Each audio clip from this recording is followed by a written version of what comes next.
I wrote out an order of 2,500 books and I had it sitting on the table. That's not that many books, but it seems scary to me.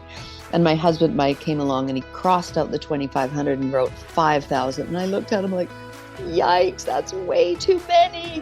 And then I said, okay, if they don't sell, we'll use the cases of books for office furniture. And he goes, okay, good. Oh, that's fine. Welcome to Side Hustle Hero, the show that is laser focused to inspire you to take action to start or to scale your side hustle income streams. I'm your host, Joan Posivy, author of The Way Success Works, How to Decide, Believe, and Begin to Live Your Best Life. Today's guest never did get the chance to use that print order of books as office furniture. In fact, that first printing is but a distant memory for cookbook author Shelley Adams, whose Whitewater Cooks series has now sold over 280,000 copies. If you're not already a foodie, there's a pretty good chance you will be by the end of this episode. Shelley's passion for cooking and sharing and eating is contagious, and her recipes, truly epic. Partway through her cookbook journey, she decided to create a line of sauces, yet she knew nothing about bottling, labeling, or distribution. But she used a highly effective strategy that each of us can apply to any industry we're in. In today's end of episode takeaways, I drill down on how to apply that strategy, and you'll also discover what the real purpose is of having goals. And spoiler alert, it's not to get stuff. And now, here's my conversation with bestselling author and foodie extraordinaire, Shelley Adams. Hey, Shelley, I'm so happy you're joining us today. Welcome. Hey, Joan. I'm so happy to be here and share my story. Thanks for having me. I think it was last winter that you and I happened to be on the same flight, and I was telling you about my podcast idea that was in development, and you had commented that your cookbook series actually started as a side hustle. Yeah, that's really right. I'm happy to share my story. It wasn't my career. It was my thing I was doing on top of not my career, but our business was owning Whitewater Ski Resort. And just on the side, so many people were begging for the recipes that we had made in the cafeteria that I thought, I'll just get it done and make a cookbook, sell it in our gift shop. And it can be just a little souvenir. People can have it. And I did it on top. Well, it took a year, but I did it as I was working at Whitewater and running Whitewater. And it took off. Wow. And being one of those people that were skiing and enjoying food from Fresh Tracks, I can attest to the awesomeness of those recipes in your cooking. But when we first met, it was years ago, I seem to recall that, yes, you were living in the Kootenays, but you were traveling back and forth to Vancouver to cook on location on movie sets. Is that where you picked up a lot of your commercial kitchen expertise? Yes, absolutely. I owned a company in Vancouver that was a catering company for the movie business. Mm-hmm. When I lived there with Mike, and that's what I did for a living. I catered for all the movie stars and movie crew. And Mike, he was my boyfriend at the time. He got the job as the manager of Whitewater. So we both moved there. And because I had all the cooking experience, I had also gone to cooking school in Paris at La Varenne for a year. Nice. So between the movie catering and La Varenne, we moved to Nelson, took over Whitewater, and I, of course, became the candidate to do the kitchen because of all my experience. But I couldn't just cook hamburgers and hot dogs and fries. So I turned it into a really yummy little Fresh Tracks cafe up at Whitewater in the mountains. And people went wild for the recipes. And you know what skiers were looking for because you were a racer at one point too, weren't you? Yeah, I was a total ski racer. And I've always been a big eater. And so I added things onto that menu that I thought, for me creatively and for the skiers to have something different than burgers and fries, I added things like the Glory Bowl and the Weimer Bowl and veggie burgers and tortilla pies and roasted vegetable soups. And so I changed it into a really yummy little cafe.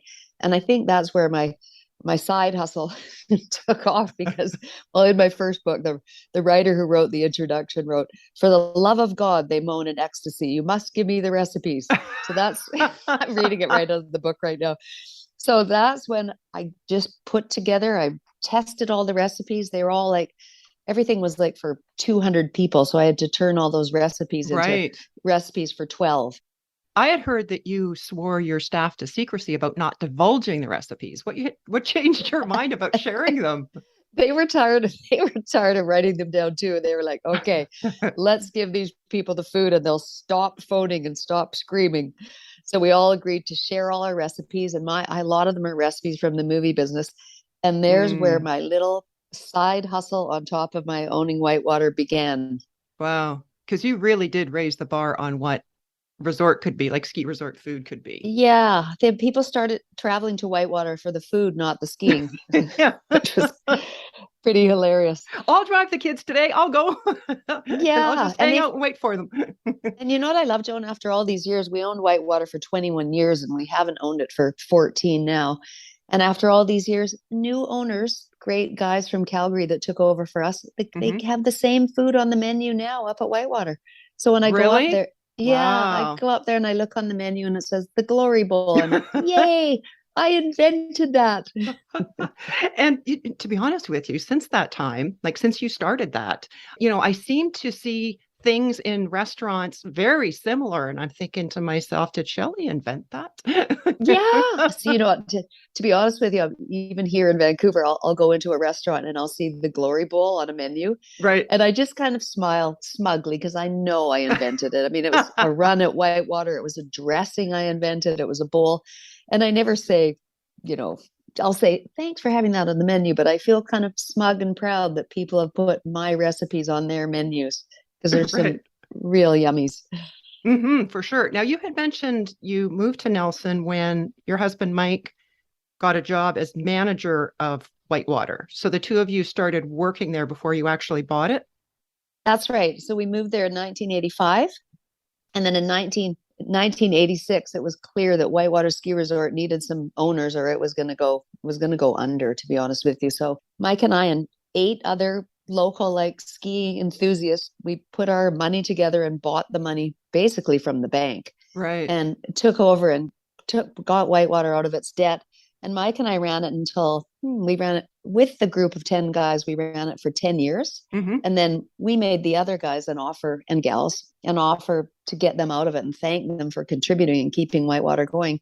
Yeah. So they all said yes. And Mike and I took over as the only owners and managers for another 12 years, I think. Just Mike and I as ma and pa owners of Whitewater. Yeah. So it was thanks to all those local guys that pooled the resources and then thanking them for letting us, Mike and I, take over. So we ran it just the two of us. And I did all the inside stuff like the ski school and the food and the bar and the retail.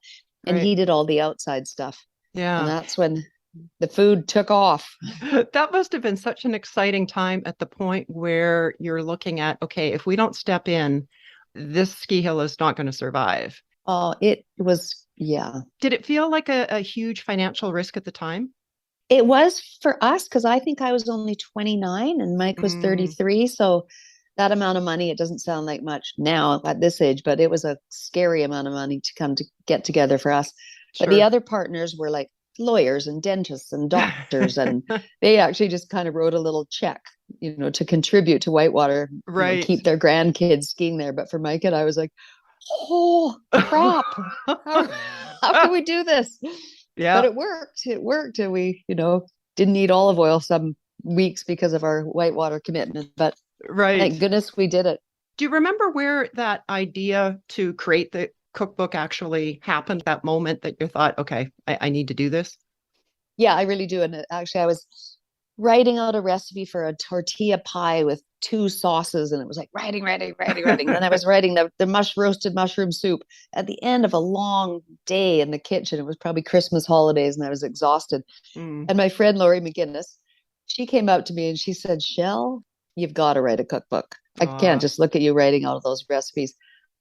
She was a good computer gal. I'll enter all the files. You contribute all the recipes and test them and edit them. And then we'll get Dave Glenns to photograph them and we'll get this done. And I was like, Laura, thanks, Laura. I'll take you up on your offer. So she entered all the files and it's quite a bit of work to enter the entire cookbook and did all the editing. And then once we had the accuracy is so important. I mean, you're doing a recipe.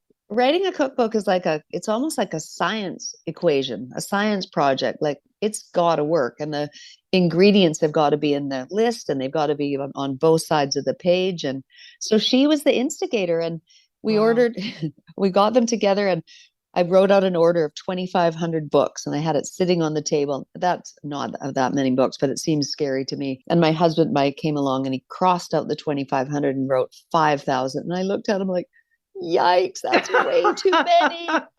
And then I said, okay, if they don't sell, we'll use the cases of books for office furniture. And he goes, okay, good. Oh, that's fine. But alas, they arrived December the 3rd, 2006.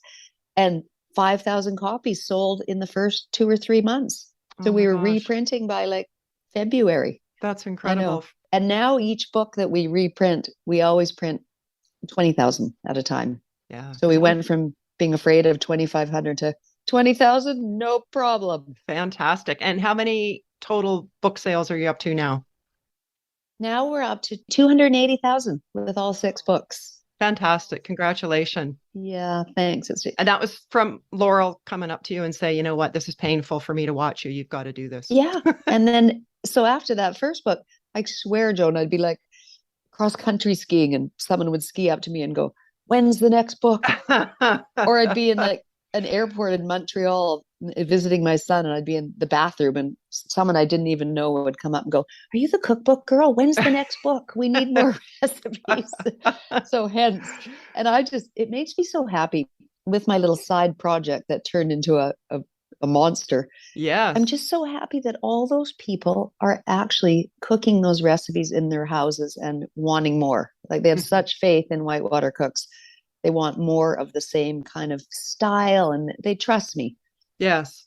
And because you're on 6 books already, and you were able to connect with your rock star food photographer, David Glutz. Dave Glutz, yeah. He's been with you through the whole time, right? Yeah, he's the best. He's done all the books. He's so patient, and we have a really good time together, and we take it really seriously. Like he's got his thing, his look, I've got mine, and together we come up with at least 100 photos of each recipe. Wow. So after the 100, I go to his house and we have to narrow down those 100 photos into one photo. And it's really tricky because we're both in love with all of our work. We argue quite a bit too, even though we love each other. Kind of like a love-hate relationship. It totally is. But then after the second book, like publicity started happening, and I was just like shocked. Like the New York Times came, from New York to do an interview on the food at Whitewater, and Ski Canada named it the best food in North America. And I had interviews with Cheryl McKay on CBC and Mark Forsyth. Mark Forsyth did his final interview of his career on CBC about the Whitewater Cookbook series. Really? What a way to go out talking about food. Because I was going to ask you how you got word out initially. Just word of mouth? Yeah, it was word of mouth. But then after when my first book came out and it was doing so well, a publisher, Whitecap, approached me and they said, hey, Shelley, we'd like to take the rights to your book and take over for you so you don't have to do the work. Would you like to do that? And I was really flattered. And I said, yeah, that'd be great. So I gave them the rights to my first book, but I luckily read the contract, and where it said they had the rights for every book, after that, I said, nope, I want to keep it my own just in case. Yeah. So after I went back, after seeing the sales that they did compared to the sales I could do on my own as a self-publisher, I went back to self-publishing for the rest of the books. So I think big thanks goes to Whitecap for getting the worldwide or North America-wide distribution. And then the rest was just word of mouth. People that skied at Whitewater couldn't believe the yummy stuff they got to eat. Because I think your website lists 23 locations in the Kootenays alone that carry the book. Do you have somebody working with you that is like keeping things stocked in those locations? Oh, yeah, absolutely. Yeah. Really good question, Joan. So because I only went with Whitecap for one book, the other 5 books, I have this fantastic person in Kelowna. She's a book distributor, and her company's called Sandhill Book Marketing. And her name's Nancy Wise. She does all the distribution. So we ship the books from Friesens in Winnipeg right to her in Kelowna, and she's responsible for all that distribution, and she's a real go-getter. Fantastic. And now her new side hustle is She's selling our sauces. We have Whitewater Cooks sauces, 4 of Awesome. them. So Nancy is actually delivering on top of her book distribution. She puts you'd laugh. She puts sauces in her car and drives to all the wineries in the Okanagan. Oh, That's how her perfect. on the weekend with her dog. That's her little side project. Something tells me she's a wine lover. Yeah, she is. Perfect. And she's a get things done kind of gal. So Yeah, yeah, yeah. so she does all the Wow. distribution. Yeah. How long does it take you from the beginning of starting to think about putting together a new cookbook until you're holding it in your hands? I'd say a year of work, hard work, Mm-hmm. 6 months of kind of thinking about it. Yeah, so a year to put it together physically. Okay. And then for about 6 months, I'm doing that right now. I work on the table of contents and the idea. So once you get your table of contents together, like just in a file folder of, paper work, Mm-hmm. then you go, I've got the contents for a book. My project is ready to go. So at that point, when the table of contents feels good and it's got everything you want to share with people, then you start entering it into files in a computer and it actually becomes the book. So let's call it a year and a half from start to finish. Where do you get your ideas for recipes other than people running up to you in washrooms? Most of my friends are really good cooks and chefs and caterers. So from Really? them. Wow. And my son Connor is an amazing cook, and so is my daughter Allie. And Lovely. I've always loved food. I'll be in my house. Like the other night, I opened the fridge, and to me there was nothing in there to make for dinner. But I came up with these amazing prawns with like Whoa. scallions and ginger, and like they were so good, chutney. And so often I'll just create something in my house, and I'll just love it so much. I'll Mm, fiddle with it, and it'll become a recipe that goes in the book. great. Like on the cover of my first book, it's a layered grilled vegetable tortilla pie with a chipotle tomato sauce and a basil aioli. And I created it for my dad because he was coming to visit and he was vegetarian. Mm-hmm. And so that became a recipe. So between just inventing things and my kids and my friends Yeah. and reading, of course, reading magazines, Bon Appetit and my favorite cookbooks, that's where I get my ideas and I get super excited about putting them in a book, knowing people are going to open those pages and make them again and again and again. Lovely. And enjoy them like you did. And I would imagine you pick up some ideas too in your travels. Definitely. Like recently spent May and half of June in Greece and Italy, and I got so many good ideas for my next book, which I'm working on right now. That must have been like sensory overload for you. Oh my God, Joan, it was unbelievable, especially after not having been to Europe for 3 years. Right. Everything, the tomatoes and olive oil and feta and everything Oh, looked even better and tasted yeah. even better than, and the food in Greece. I went to a food styling and food photography course, and I learned so much from my fellow campmates. Fantastic. What's been your biggest challenge in going from having an idea of a cookbook, maybe even your first one, maybe one of the later ones, through to the point of physically holding it in your hands? It's a lot of physical work, to be honest with you. It's a lot of grocery shopping, Mm, cooking in my house over and over and over again, concentration. It's challenging because it's something that's going to be printed in a book. It's forever. It's not a, you know, Instagram post. It's something that's going to be in people's mm, homes and it's got to work. So I put a lot of effort and it's scary sometimes in the creative process of knowing it's going to be sitting in someone's house and it's got to work. And so the the pressure. challenges are you doubt yourself. You get Yeah. scared. You go, what am I doing? I can't do this. And then you just put it down and go, yes, you can, and carry on because you see that finished goal in your head. I think that's really the key to take your mind off that present self doubt. And then you Yeah. look up and, yeah, focus at that end goal. And it's like, I'm going to get there. I need to suck it up and get this done. And yes, this is going to be awesome. And I think something about with a side hustle or whatever we want to call it, it's not like a job where you have a boss going, Shelley, get Mm, this done. hmm. It's something you're doing out of a passion for wanting to get it done. So, you're putting a lot of money financially into it, but nobody's telling you to have it done by February or December. It's your own project. Your own So I just, schedule. Yeah. yeah. And for me, I think what's worked for every book, even my sixth book, it's not like by this time I've done a sixth book, I've got this fancy new process. I start with a file folder in my kitchen counter drawer and I just start adding recipes, scratched out recipes, ripped out of magazines. And every book, that's how I start. And then when I get to the point where I know I've got a winner, that's when I start entering the files in a computer. So if I divide it into sections or kind of keep it organic, a Yes. file folder, stages, entering into a computer, testing, and then I call it the pretty part. I wait till the very end, and that's when I do all the food photography and styling. So Right. I wait till the end and I get Dave Glenz over and we spend 2 months or whatever. So I know I've got all the files and all the, the recipes totally bomb proof. And now you get to do the pretty part that's kind of like the icing on the cake. What do you do with all that food? Because you're cooking all the recipes in order for David to make pictures of them. Because our food styling is very natural, that it's not like shellacked, everything's made right from scratch. We sit down at the end of a photo shoot, set the table, and we eat it. My husband, Oh, there's usually 2 or 3 people helping me, food styling and cooking. Dave, of course. There's usually, say, 10 of us, and we hmm, just sit down and we eat that food. And if there's any left, I just divide it into containers and we take it home. wow. And that Yeah. that love around the table gets imbued into the Oh, pages of the books. yeah. And like, for example, with our books, say I'm making a risotto that has candied lemon and parmesan and garlic and butter and olive oil and herbs in it. Normally, a food stylist, you would just make the risotto because you wouldn't think, the people looking at the picture wouldn't go, where's the parmesan? But because we're going to eat the food later, Hmm. every recipe is made exactly as the recipe goes, even for the photo shoot. And it's not sprayed with anything, or so it's pretty natural. So we eat it.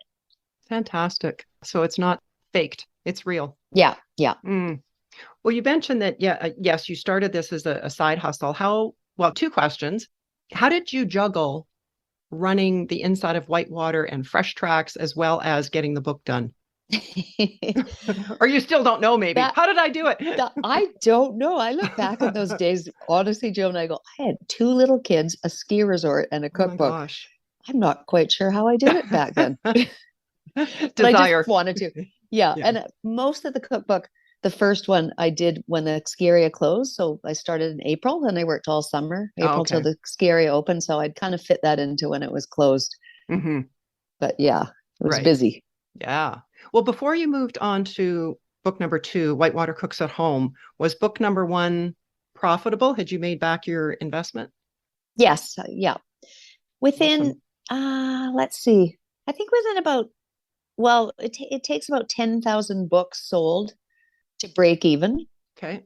So yeah, I think within a couple of months I had broken even, and then you start profiting. And then with every other book, when I ordered 20,000, within the first 6 months they break even. So you start profiting. And it's a lot of books to sell 10,000 to profit, but Yes. Yeah. you just, when you're self-publishing, you know what the figures are. Yes. And when you refer to the 10,000 figure, does that include the cost of the food? Yes, Yeah. Okay. So it that's includes, everything. yeah, good question. The labor, the food, and the printing. Hmm. And I do want to ask you about those bottled sauces because I'm really curious about your journey into the creation, production, sales of your line of bottled sauces, because that would require a whole different set of skills and knowledge than producing cookbooks. I mean, I don't even know how you'd start something like that. That was another whole funny side. I forgot about it. Another whole definite side hustle. People were so in love with the dressing called the Glory Bowl. Hmm. And I was getting emails, can you please bottle it? Or I don't want to keep making it. So I just looked into how to bottle sauces. I don't know if you know the store, the Gourmet Warehouse, owned by Karen McSherry. It's on No. Hastings in Vancouver. Huge, huge cooking, amazing empire. So Mm. I talked to Karen McSherry one day at a spin class. I said, I want to bottle some sauces. Can you help me get started? And she pointed me in the right direction. So I have them. I have them done in Richmond in a place called Just Perfect. And it was a process. I came down to Vancouver a lot and turned the recipe into the recipe that could be bottled and taste exactly like the original, yeah, recipe. And that's another whole thing. And that one I Wow. learned about labeling, bottling, distribution for Hmm. sauces. Yeah. Yes. I love that though, that when you started out, it's like, I don't have a clue how I'm going to do this. But obviously somebody out I, there does because there's a lot of bottles on the shelves. yeah, So, that you start exactly. asking, right? You just do. You get in touch with a Brands BC label person and a Karen McSherry who's bottled her own sauces, and then someone who does the production in Richmond, and get together with all these people and you figure it out. And it's a really good challenge for the brain.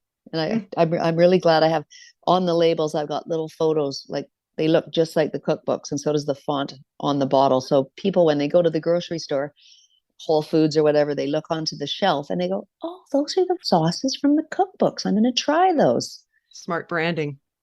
I'm glad I did that. I was going to do like illustrations, like on the Glory Bowl, I was going to do a little skier, like a beautiful artistic skier.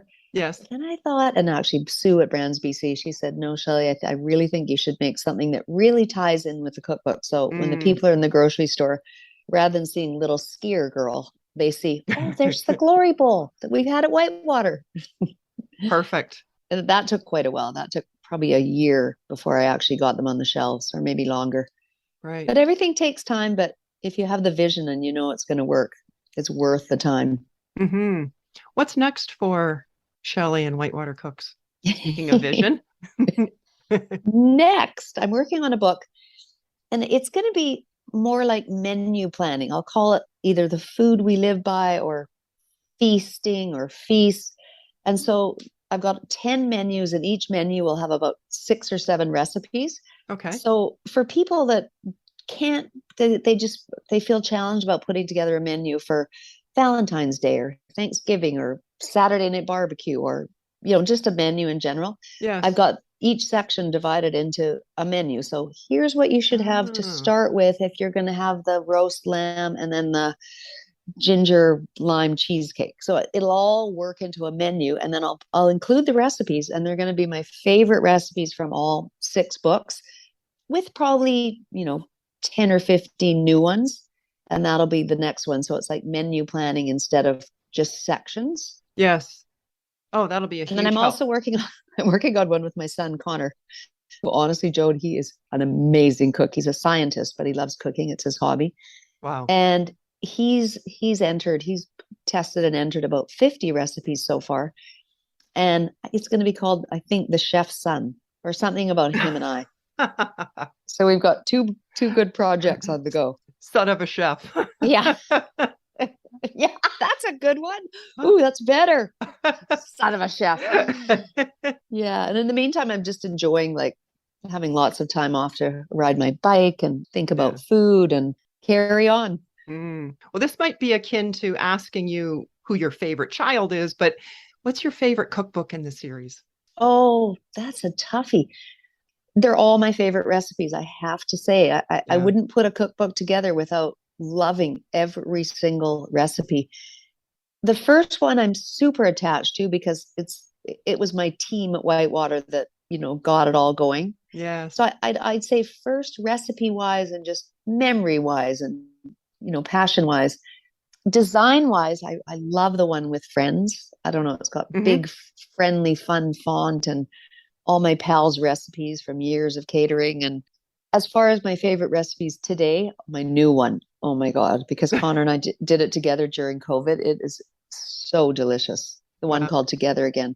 Right. That's book number 6. Right. Well, that's fantastic. You started with the seed of an idea with a 0 revenue. You're right. 0 revenue back in 1986 for sure. And kind of bailing Whitewater out of the Bank of Montreal. Right. So yeah, we've got a nice little life. We go to Europe and put our kids through grad school, and my little side hustle really turned into a good thing. What's been your most difficult part of growing the business, do you think? In the beginning, it was stressful, the financial part, but once it started to pay off and turn into be an obvious success, then the stress was gone. It just became all the hard work. What is it about cooking that you love so much? Well, I love eating. I've always been hungry. I grew up with a mother who was a fantastic cook, and even like on camping trips, we'd eat salmon on the barbecue, stuffed with lemons and dill and tied up with string and artichokes and clams. And so it just carried on for me that making beautiful food is a really good way to live, putting that on the table and everybody around it. I still do it even at my little apartment I'm at right now all by myself. Every night I make a little dinner like a complete dinner, and I light a candle and I have some flowers. And so I think it's Mm. always been part of my way to live, my joie de vivre. Oh, what a lovely thing to pass on to others. Yeah. Yeah. I think it's really important. What is the best way for listeners to connect with you? My website, Hmm. whitewatercooks.com. Okay. My email address is on there. Instagram, Whitewater Cooks. You can always reply to me on Instagram. I haven't lately as much, but I'm going to get back on it. I Instagram recipes and on my personal Shelley one and on my Whitewater one. And I always get back and answer all the questions. And we'll make sure that those links are in the show notes. Okay, perfect. Yeah. And I'm happy to answer questions and share recipes. Fabulous. Well, as we talked about before, a person can have a great idea, but for a number of reasons, don't execute out of fear, out of self-doubt. What's your best tip, strategy to help someone actually take action and go for it like you did on their side hustle goal? I think to keep it really simple, to be honest with you, Hmm. keep it simple and organic and not get overwhelmed with the final product. Like for me, I never in the beginning, I wasn't looking at the final product in the beginning. I was looking at the stages of it. So like I said, I broke it into recipe writing, recipe editing, Mm. then the photos, then the so just keep it really simple and don't get overwhelmed. And then in your mind, know people are going to be so happy and the work you're putting into your project, the people that follow it are going to be really thrilled, whatever it may be, not just food, but whatever side hustle you think is a good idea will be really good for others if you think it will be too. That's an excellent idea of chunking it down like that, because that end vision, if it's way beyond where you're at now, can seem very overwhelming. Yeah. But you can start with that one folder in your kitchen Yeah. and, Yeah. and adding that. Yeah. So whatever it is, I mean, I think of other people I know that have side projects that they want to, execute. I always say, don't get overwhelmed and think you can't do it. Of course you can do it. Just write it down, work on it, work around it, ask questions with other people who have done it and figure out how to make it happen. Just like the sauces, a lot of questions and you can figure out how to make it happen and it happens if you believe in it. Excellent advice. Thank you so much, Shelley, for your words of wisdom, sharing your love and passion of food. That so comes through with you, and I know it'll be contagious. And I really thank you for being today's side hustle hero. It was so fun to share my little side hustle that turned into a giant monster. Thanks, Joan. Thanks. Bye for now. Yeah, bye. There are two key takeaways I want to drill down on. By the time Shelley made the decision to bottle sauces, she had learned a lot about writing and publishing her cookbooks, but knew nothing about the bottling process. So what was her strategy? To simply start researching how to bottle sauces. I know that sounds basic, but you'd be amazed at the amount of people who have an idea but never act on it because they don't know where to start. So if there's a side hustle that you've been thinking about launching for a long time but haven't taken action, that's your first step. Research. How do I do this? To get inspired, take a bit of a journey down that rabbit hole. And the info you pick up will cause you to be able to ask better, more informed questions, which leads me to the second step. Shelley then started reaching out to organizations and people who she knew had the knowledge, ideas, and contacts that she needed but didn't have. She did know of someone who had bottled her own sauces and so asked her, "Can you help me get started?" That's a powerful question. It's been my experience that most people do want to help. You just got to ask. And if they say no, go on to the next person. Go ask their competitor. And when you do get with these people for a 20-minute call or they join you for a coffee, you'll have your list of questions. And when I've been wanting to learn about something, here are two questions I always include, as the answers can be really enlightening. Number one, what was your biggest surprise in this business? Or what have you found most surprising in this industry? It may lead you to discover an aspect you haven't even considered. And number two, what happened I asked you that I should have? Being new to an industry, there are likely questions that you don't even know that you don't know. The second takeaway I want to emphasize is the purpose of a goal. Your goal may not be to sell 2,500 or 5,000 books or see your sauces in a major grocery store, But whatever your goal is, recognize that the real win isn't the attainment of the goal. It's certainly a super fun component and one that should be celebrated and enjoyed, but the real win is who you have become in order to accomplish the goal. A goal is something that at the onset, you don't know how you're going to accomplish it. If when you set the goal, you already know how to do it, it's not really a goal. It's more like you're writing down a to-do list or a task list to create it. The purpose of a goal is to help you stretch and grow as a person. It'll require you to overcome fear and self-doubt and to play outside your comfort zone in an area I call the panic zone. So the real prize of goal attainment is not what you get, but it's who you've become in the process. That's why you want to have big, bold, exciting goals, as taking action on them will cause you to dig deep to draw on skills and talents, abilities, and inner resources you didn't even know you had. Get ready to amaze yourself. Well, that's a wrap for today. You'll find the links we mentioned and the show notes on our website, sidehustleheropodcast.com. And I'd love to hear your feedback on the show, on the guests, how this podcast is helping you. What areas could we do better? Shoot me an email message to hello@joanposivy.com or by DM on Instagram @JoanPosivy. Thanks for listening and hustle on.